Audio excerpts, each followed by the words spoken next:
Beleza. Olá, amigos do basquete. Estamos novamente aqui com mais um vídeo alusivo ao ano olímpico, um ano muito importante para a gente, né? Para todos aqueles que curtem esporte, o maior evento esportivo, né, do planeta. E hoje eu estou recebendo aqui com muita satisfação a Izzy Boaventura, a Izzy que foi minha aluna lá na Escola de Educação Física da USP, no curso de esporte, e agora a Izzy ela ocupa um cargo muito importante no COB, eu vou ler aqui, né, para não falar coisa errada, né? Ela, ela é a gestora esportiva do COB e líder de operações diretas nas missões do COB. E o que a gente vai conversar hoje é algo que normalmente as pessoas que acompanham o esporte não estão acostumados a ver. Ou seja, o que que acontece por trás de uma competição desse nível, por trás das medalhas, como que é feita toda essa organização para que um país, no caso o nosso, o Brasil, possa chegar a essa competição de uma forma tranquila e possa, né, desfrutar e ter condições de competir, né, de uma maneira adequada, com todo o conforto, com toda a segurança. Então, Izzy, inicialmente, muito obrigado, obrigado mesmo. Eu fico muito feliz quando eu posso conversar com alguém da nossa turma, né? Você, Uhum. Andréia, Sandra, Kawasaki, todo esse povo que tem uma carreira brilhante aí, isso deixa a gente muito feliz, sinal que a gente conseguiu, de repente, contribuir um pouquinho, né, para que vocês pudessem ter Sim. esse brilhantismo aí na carreira. Muito obrigado. Boa noite, Dante. Bom, para mim é um prazer. O agradecimento, na verdade, é meu. De fato, eu acho que toda a minha formação, toda a presença da USP na minha vida fez, de fato, toda a diferença. Assim, eu sou muito grata aos anos que eu passei por lá e todo o aprendizado que eu tive. Enfim, de fato, foi muito, muito bom para mim. Então, eu que estou grata de estar aqui nesse momento podendo falar um pouquinho sobre esse trabalho que, de fato, não é muito visto, e na verdade esse é um pouco o objetivo, né? Que o foco não seja no que acontece por trás, nos bastidores e toda a operação, por mais que seja fundamental esse trabalho, o objetivo é que o que apareça sejam mesmo os atletas, né? E o rendimento esportivo, a competição, por aí vai. Muito bom, Izzy. Eu queria começar perguntando para você a questão do tempo, né? A partir de quando, ou quanto tempo leva, né? A partir de quando começa essa preparação por um projeto olímpico? Vai muito de acordo com a complexidade do evento que a gente está pensando. Então, por exemplo, a gente já está para os Jogos de Los Angeles em 2028. A gente já começou a preparação no final do ano passado, então a gente já foi fazer duas visitas de inspeção, por exemplo, lá em LA. Então, quando é um evento um pouco mais próximo da nossa realidade, em termos de fuso horário, de cultura, clima, a gente consegue fazer aí uns 5 anos de planejamento. Porém, a gente já está pensando nos Jogos de 2032, que vão acontecer em Brisbane, que a gente está falando do outro lado do mundo, um Sim. lugar com bastante restrição. Então, vai estar o mundo inteiro querendo aclimatar e fazer alguma ação para poder estar mais bem preparado para quando os jogos chegarem. Então, a gente já começa agora também um planejamento e toda a corrida atrás, né, do que a gente precisa providenciar para os jogos de 2032. Então, assim que a sede dos jogos são definidas, a gente começa a entender a complexidade, o que, que a gente vai precisar, ter uma ideia inicial disso para a gente já começar a se organizar em como a gente vai preparar tudo para que a nossa delegação esteja bem durante o evento. Especificamente para Paris, o que que já existe em termos de logística, o que que já existe em termos de preparação e quando, né, que o Comitê Olímpico vai efetivamente a Paris? Não os atletas, mas eu sei que o Comitê Uhum, Olímpico, eu já tive uma experiência com o Peri, que, nossa, uma pessoa fantástica, que me sim. mostrou coisas maravilhosas, né, coisas assim que a gente não dá nem para acreditar que são feitas. Quando que Paris começa realmente a ser olhada efetivamente, né? Quer dizer, agora estamos em Paris. Paris é o nosso foco. desde... Paris já começou para a gente, né? Paris começou para a gente logo que acabaram os Jogos de Tóquio, né? E esse ciclo olímpico especificamente foi muito complicado, porque acabou sendo um ciclo mais curto, porque os Jogos de Tóquio foram em Sim. 2021, e aí 3 anos depois a gente já está tendo Paris. E ainda teve um outro fator que complicou um pouquinho mais para a gente, foi que os Jogos Pan-Americanos que aconteceram no ano passado, normalmente acontecem ali em julho, agosto, dessa vez foi em outubro, novembro. Então, a nossa atenção de toda a nossa equipe precisou estar dividida ainda entre Jogos Pan-Americanos, que é um super evento, a gente foi com mais de 1.000 pessoas para Santiago, e correndo em paralelo com Paris, né? Porque, então, eu acho que foi em 2022, no começo de 2022, a gente já foi fazer ação teste com algumas equipes lá em Paris, né? Que é um costume que a gente tem. Então, a gente começa a organizar, a gente identifica se a gente vai ter alguma base específica de treinamento para alguma modalidade, por alguma razão. E aí, a gente precisa fazer testes operacionais. A gente assina contrato com prefeituras, a gente precisa conhecer as instalações, ver se o que a gente está planejando está certo, se a iluminação da quadra está adequada para o que a gente precisa.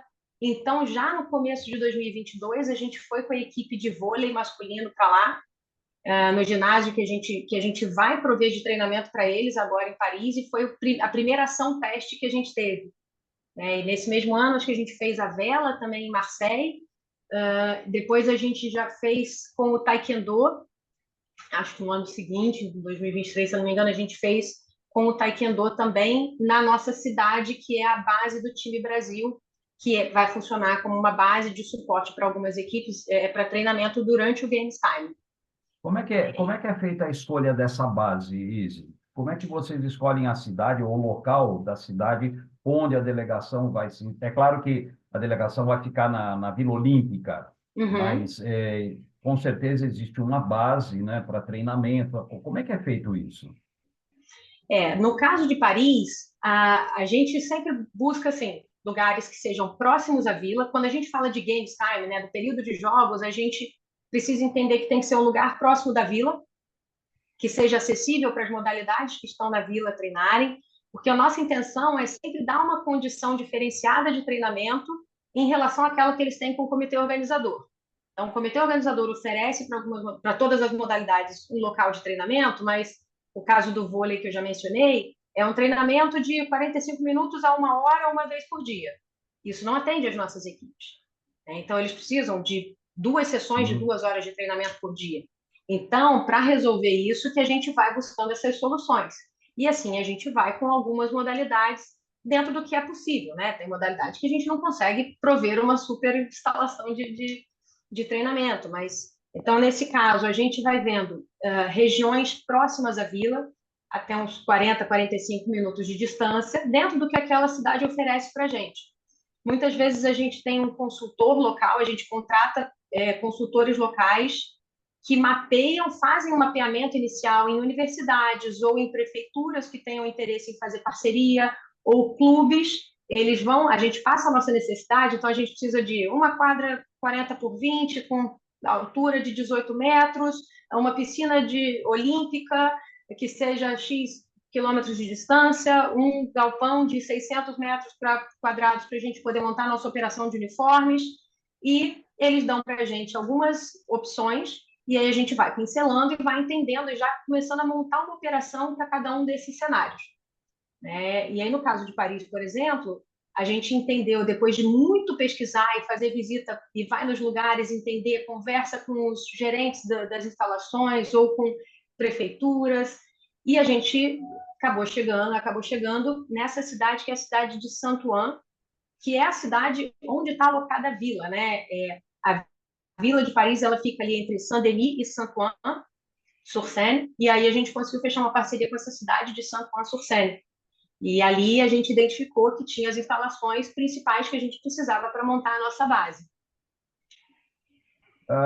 Você tem ideia de quantas pessoas fazem parte dessa logística? Não estou falando de atleta, não estou falando de comissão técnica, estou falando do pessoal de logística mesmo, o pessoal que vai para lá Sim. para trabalhar em toda essa logística, que deve ser algo assim maluco, né? Porque Olha, é. E são muitos detalhes, são muitas áreas Sim, envolvidas. Então, sim. para Paris, por exemplo, a gente está estimando a delegação, a equipe do COB, staff COB, é cerca de 130, 140 pessoas. Para uma delegação de aproximadamente 300 atletas, então é bastante gente. Né? E aí a gente está falando de. Esse número engloba a nossa equipe de logística de material, de montagem, infraestrutura, equipe de transporte terrestre, aéreo, hospedagem, a equipe de uniformes, toda a equipe da saúde, área médica, tem médicos, psicólogos, tem físios e maços, tem toda essa equipe que compõe a delegação do COB, participando dos jogos. Como é que é claro que você tem, como você mesma falou, né, uma série de, vamos chamar assim para simplificar, vai, de equipes de departamentos, vai, como se fossem departamentos, né? Departamento do São uniforme, áreas departamento. funcionais, né? Exatamente. É, esse organograma, como é que ele funciona? Vocês têm um chefe de missão?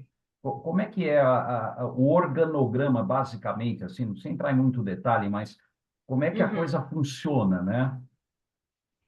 É, no dia a dia do COB, tem uma área chamada Jogos e Operações Internacionais, que é a área que eu faço parte, que tem uma liderança, que é da Joyce, e é responsabilidade nossa, da nossa área, toda essa operação, planejamento e a operação de tudo relacionado às missões internacionais, que são os grandes eventos multiesportivos. Então, a gente está falando de Jogos Pan-Americanos, Jogos Olímpicos, Jogos Sul-Americanos, e aí bota da juventude, júnior, adulto, de inverno ou de verão. Então, todo o primeiro pensamento, o primeiro planejamento em relação a esses jogos passa pela nossa área. Porém, quando a gente fala da missão em si, que são esses eventos, né, a gente tem esse organograma, como você falou, a gente tem um chefe de missão, que é o responsável e que é o representante até em cerimônias, em grandes eventos, Uhum. é a pessoa responsável pela delegação brasileira.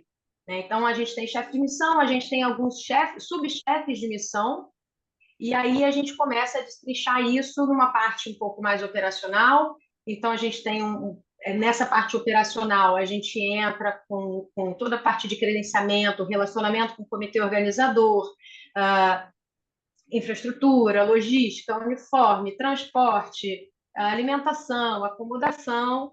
E aí a gente também tem, por um outro lado, a área da saúde, a gente tem a área de comunicação, a área de marketing, e outras áreas em paralelo que fazem parte do projeto como um todo. As modalidades também têm essa figura? Cada modalidade tem o seu, entre Sim, aspas, chefe de missão, ou qual é o termo exato?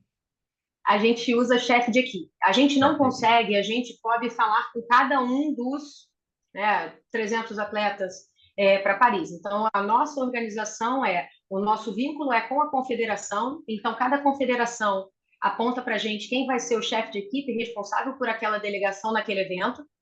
E aí, ele é o nosso ponto focal de contato, junto com outras pessoas da confederação, e aí vai da organização de cada confederação, mas essa pessoa é responsável por passar todas as informações para a gente. Né? Então, a gente mune ele de informação: olha, o evento é assim, vai acontecer dessa forma, essas são as exigências, esses são os critérios, e ele vai munindo a gente também de informação, Correto. dizendo quem são os atletas, quem classificou, quem não classificou, qual é o plano, quem vai aclimatar, quem vai sair de onde, qual é o tamanho de uniforme de cada pessoa. Então, é uma troca nesse sentido com o chefe de equipe. Nesse bate-papo que eu tive com o Peri, né? Aliás, eu levei o Peri uma vez lá na escola para dar uma palestra sobre isso. E o que me chamou muito a atenção, além de toda essa complexidade, né, da preparação, a escolha, né, do alojamento. Ele me falou que os alojamentos também são escolhidos de acordo com a modalidade, o período em que a modalidade vai. Então, por exemplo, uma Exato. modalidade que joga mais à noite, ela ocupa um determinado espaço na vila, aí uma equipe que trabalha logo cedo. Como é que funciona isso, Izzy? Porque não deve ser fácil você acomodar 300 atletas, né? Cerca de 20 e tantas modalidades esportivas, com horários completamente diferentes uma da outra, equipes que Uhum. seguem, equipes que não seguem. Como é que funciona isso, né? É Nessa um complexidade? enorme, é um enorme desafio, Dante. Não é simples, né?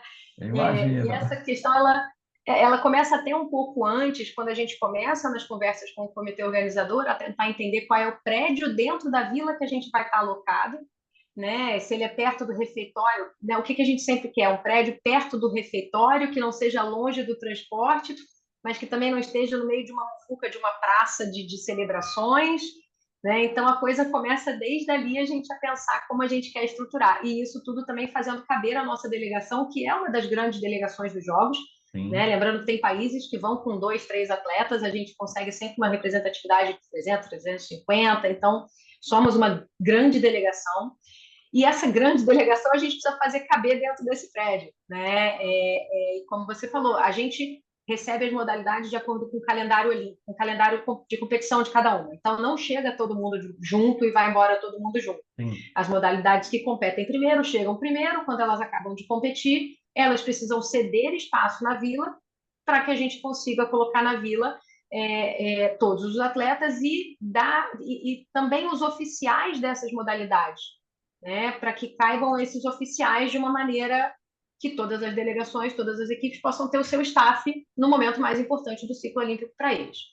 E a gente precisa levar essas coisas em consideração. Então, se há uma equipe grande, uma equipe coletiva, o ideal é que eles não estejam divididos em andares diferentes. Então, você já bloqueia, vê em qual andar você tem aquela quantidade de camas. Tem vila que a gente vai, que eu tenho apartamento single, apartamento duplo, triplo e quádruplo. Então, a gente precisa entender o mapa, né, a planta da vila e ir alocando mesmo, por modalidade, quem chega primeiro e quem rotaciona a cama, né, quem sai daquele quarto para entrar na modalidade seguinte, e a gente vai encaixando, quando a gente consegue, levando esses critérios em consideração. Modalidades que tem bicicleta, a maioria das vezes os atletas querem dormir abraçados na bicicleta, eles não vão deixar a bicicleta lá embaixo. Então, a gente faz de tudo para eles dormirem nos primeiros andares, porque se for um prédio grande, elevador cheio, horário de pico, esse cara não vai precisar depender do elevador, então ele vai descer de escada com a bicicleta dele.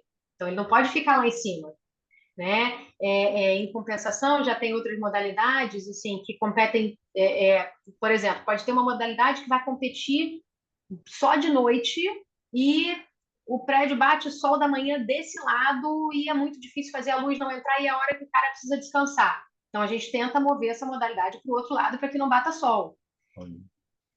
Então a gente vai vendo alguns critérios e dentro do que a gente consegue fazer, né? E alocar. Ou, por exemplo, modalidades que às vezes são mais barulhentas e modalidades que prezam mais pelo silêncio.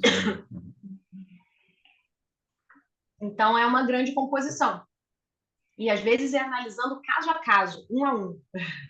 Como é que fica, Izzy, uma curiosidade, né? Modalidades como, por exemplo, voleibol, basquete, handebol, em que os atletas têm uma estatura um pouquinho diferenciada, como é que fica a questão das camas Sim. para esses atletas, né? Isso é interessante. A gente precisa, até uma informação que a gente precisa passar sempre para o comitê organizador, porque as camas na vila são camas normais, só que eles têm uma solução que eles chamam de extensões de cama. Uhum. Então, a gente aponta aqueles apartamentos que a gente precisa de uma quantidade X de extensões de cama. Então, os apartamentos que a gente vai alocar para essas modalidades, a gente já sabe que a gente precisa disso. Né? Uhum. Então, vôlei, basquete, hand, algumas no atletismo, outras Sim. no judô, a gente vai entendendo e a gente vai alocando e a gente passa essa informação para o comitê organizador e quando o atleta chega lá, tem uma cama enorme onde ele vai caber. Essa é a ideia. E a questão da alimentação, Izzy, existe uma preocupação também, porque a gente sabe que existem os restaurantes, que são muito bons, né? A gente sabe disso, Uhum. mas como é que fica essa questão da alimentação, até por conta, né, de algumas modalidades que precisam ter um controle maior no caso de alimentação, por causa de controle de peso, como é o caso do judô, do boxe. Sim. Como é que funciona essa questão da alimentação? Na Vila Olímpica tem, de fato, um restaurante gigante que é comida internacional. Então, quando você entra nele, ele muitas vezes é dividido por regiões do mundo, né? Então, você tem comida asiática, comida europeia, e daí alguns mais detalhados, então você tem a comida italiana, ou, enfim, tem Uhum. essas coisas mais específicas, mas é um restaurante de comida internacional, né? E muitas vezes você ir comer 4, 5 dias, ok. Para quem fica, as modalidades de calendário cheio que a gente chama, né, que começam na abertura dos jogos e só tem a final no encerramento, acaba ficando muito cansativo e enjoativo. E o restaurante ele fica aberto 24 horas. Então o atleta chega com a credencial dele, tem alguém na entrada validando, olhando aquela Uhum. credencial, vendo se ele está, né, apto a entrar. E quando ele chega, ele pode pegar o que ele quiser, quantas vezes ele quiser. Só que lá tem oferta de tudo. Então vai do próprio atleta de controlar o que ele pode comer. Isso às vezes é um problema, né? Porque Sim. os atletas que precisam bater peso, às vezes é um super desafio. O cara tá ali tentando, perdendo peso, ele chega lá para comer, aquela oferta absurda de comida e é um sufoco ainda maior para ele, né? E o que a gente tem feito nas últimas missões e que tem sido um enorme sucesso é o COB providenciar uma alimentação brasileira específica para os atletas brasileiros como uma segunda opção. E a gente vai ter isso agora em Paris mais uma vez. Então, a gente tem a comida da vila, todo mundo tem acesso à comida da vila. Só que em uma base que a gente tem, um castelo ali na cidade de Santo que é a nossa base operacional, a gente está montando um restaurante com catering brasileiro, né? Uma moça brasileira que trabalha lá, está na França há muitos anos, contratada por nós, para oferecer comida brasileira, e aí é arroz, feijão, farofa, bife, salada do jeito que a gente está acostumado. Então, muitos atletas optam por, em algum momento, para sair daquela Uhum. rotina da vila, eles vão até lá e lá eles podem ter a refeição brasileira que eles já estão acostumados. E isso eles vêm super elogiando para a gente nas últimas missões, a cada avaliação e feedback que a gente faz com eles é realmente um ponto que até psicologicamente para eles traz um conforto e uma segurança para eles se sentirem mais bem preparados na hora dos jogos. Eu acho que numa competição desse nível, né, e o nível que o Brasil está, eu considero que o Brasil esteja hoje entre os 10, talvez um pouco mais, um pouco menos, mas o Brasil sempre está ali entre os 10, e é um nível, em termos de Jogos Olímpicos, é um nível que nós temos que considerar que é um nível altíssimo, né? Você está entre Uhum. os 10 países mais representativos em Jogos Olímpicos, é uma coisa que realmente tem. Então, a gente tem mesmo essa, eu diria até uma obrigação, né, de oferecer para esses atletas as melhores condições de competir, né? Ele não pode chegar lá e, de repente, Exato. ser privado de uma comida ou ser privado de um conforto no seu apartamento, que ele não possa dormir, que ele fique num local que não seja adequado. Então, eu acho que realmente, nesse aspecto, né, a gente tem observado, a gente que acompanha, né, há muito tempo os Jogos Olímpicos, a gente tem observado que realmente o COB tem feito um trabalho de excelência para poder oferecer para os Sim. nossos atletas as melhores condições de competir. Isso não tem nada a É. ver, isso não tem nada a ver com resultado, né? Nós não estamos falando aqui de resultado. E A resultado gente é tem que fazer a nossa parte. exatamente, o COB oferece e aí cada modalidade se prepara da melhor maneira possível. Alguma curiosidade, o Izzy, que você possa contar para a gente? Alguma coisa assim curiosa que acontece, o que aconteceu, enfim. É, assim, tem muitas, né? A gente, de vez em quando, até entre nós, a gente fica pensando nisso, né? Se alguém te pergunta alguma curiosidade, são tantas coisas que é até difícil elencar, né? Mas a gente tem acontecimentos muito marcantes para a gente. Um caso, por exemplo, é antes de Tóquio, a gente teve a nossa dupla feminina do tênis, que veio a ser medalhista lá em Tóquio, Sim, sim. elas se classificaram em cima da hora, né? E a gente estava em cima da hora, no meio da pandemia, Japão completamente fechado e cheio de restrição em relação da onde que a pessoa poderia vir, sem fazer quarentena, onde estava, onde não estava, teste Covid.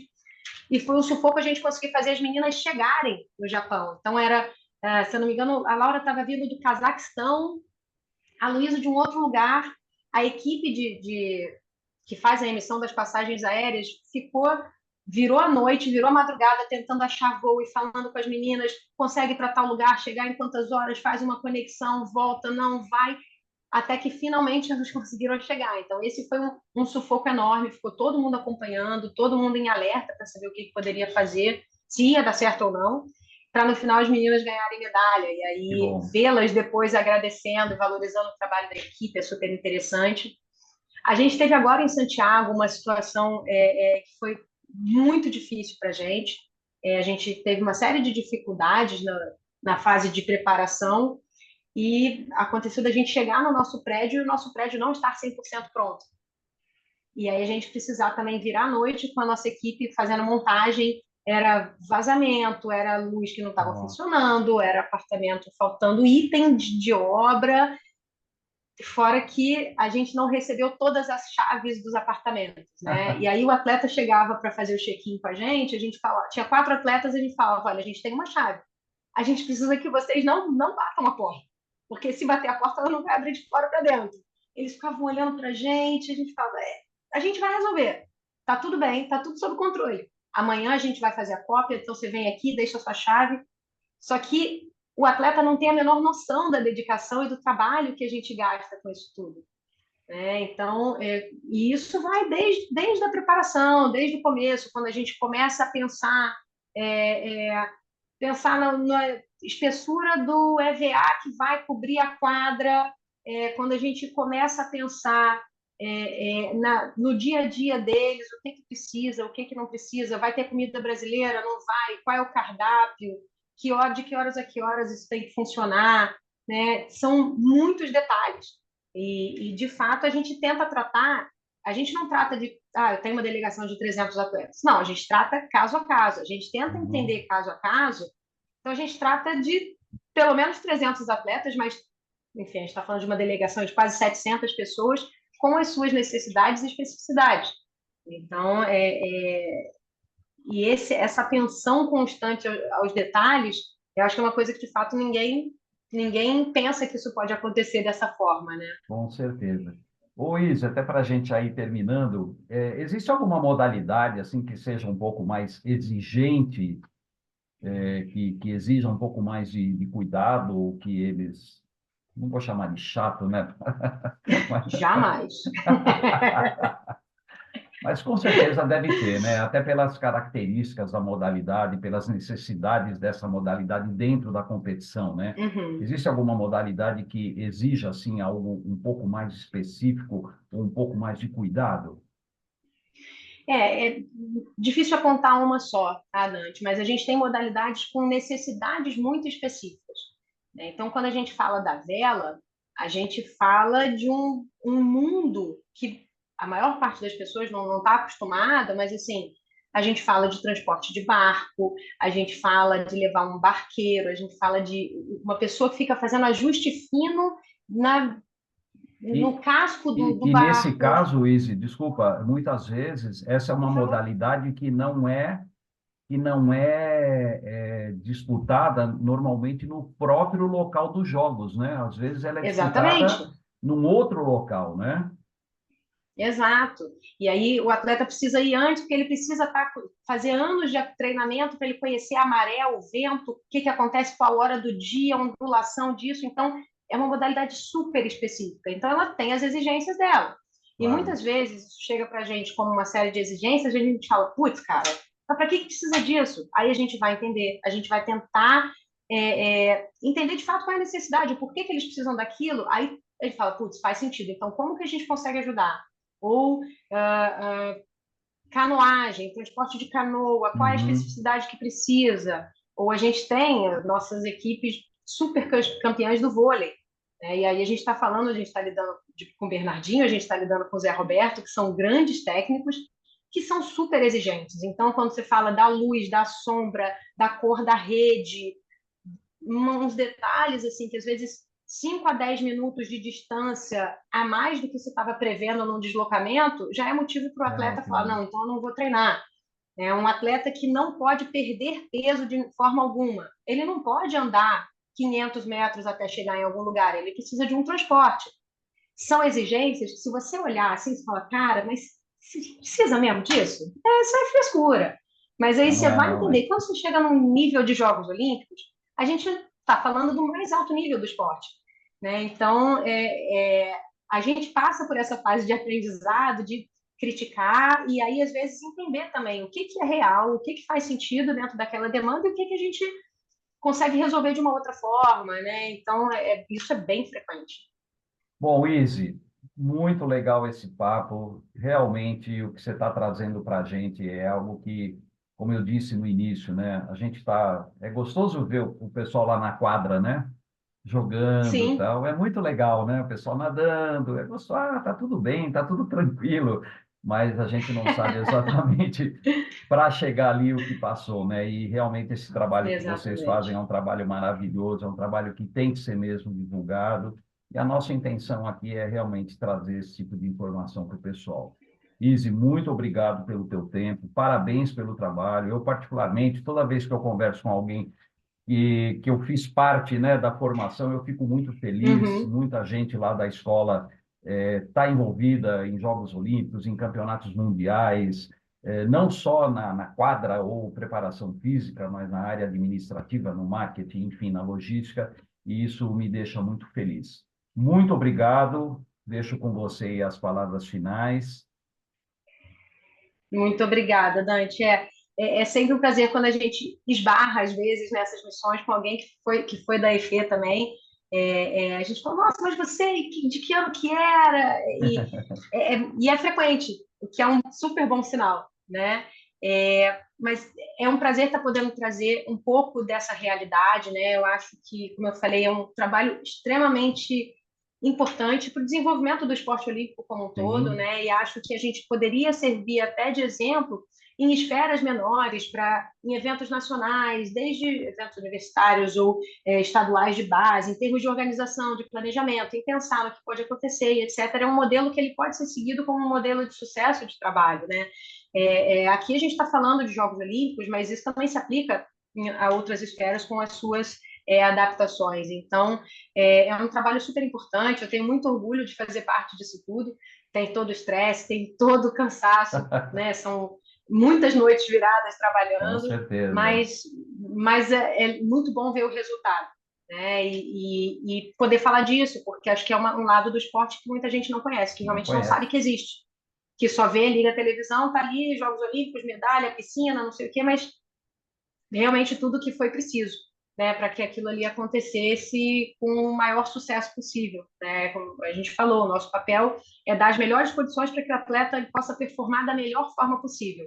Se ele vai chegar em primeiro, segundo, quinto ou décimo, é uma consequência que não compete 100% a gente, mas a nossa parte a gente precisa fazer, né? Então, foi um prazer poder falar aqui com você. Obrigada pela oportunidade, né, de estar aqui, de falar um pouco, de me apresentar um pouco para vocês.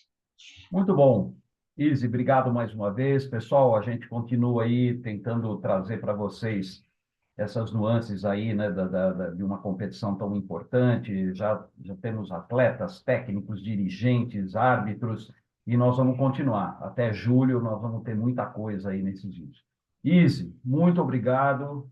Obrigado mesmo. Parabéns pelo trabalho e muito sucesso aí nessa nova missão. Tudo de bom. Obrigada, professor.